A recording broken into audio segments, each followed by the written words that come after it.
उद्योगपती देशभरातलं जंगल संपवून कार्बन क्रेडिटच्या नावावरती वंतारा उभा करतील. आपण मात्र कोकणाला कांतारासारखं ईश्वराचं मधुवन म्हणून जपायला हवं, कारण आमचा देव इथेच राहतो. कांतारा बघताना कोकण का आठवतं?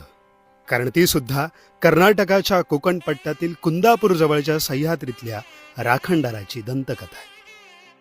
पंजुर्ली आणि गुलिगा तसे वेतोबा गिरोबा आमचे गार्डियन स्पिरिट्स, जे गावची जमीन आणि न्यायाचे रक्षक आहेत. त्यांच्या देवराया म्हणजे पट्टेरी वाघाचा अधिवास. तिलारी खोऱ्यात नागनाथाची देवराई आहे, जिथे किंग कोब्राला राखणदार मानतात. सिनेमात जादू टोण्यासाठी दाखवलेला स्लेंडर लॉरीस हा एक रेअर एंडेंजर प्राणी दोडामार्गच्या घनदाट जंगलात आहे. जंगलातल्या गव्यारेड्याला शेतातला वाटा काढून ठेवण्याची प्रथा कोकणात आहे.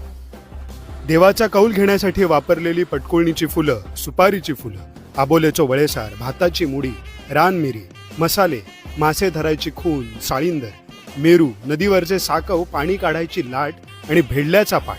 देवाची मूर्ती न कोरलेली पाषाणे आमच्या आदिम संस्कृतीतील जंगलांचे, झाडांचे, प्राण्यांचे, निर्गुण निराकार ईश्वराचे निसर्गातले अस्तित्व सांगते. कोकण रूपी कांतारा वाचवण्यासाठी आपल्यालाही बर्मेसारखं संस्कृतीच्या उगमाकडे जायला हवं. जिथे उगम पावली आहे गंगा माता, तिथेच उभा आहे सृष्टीचा निर्माता महादेव.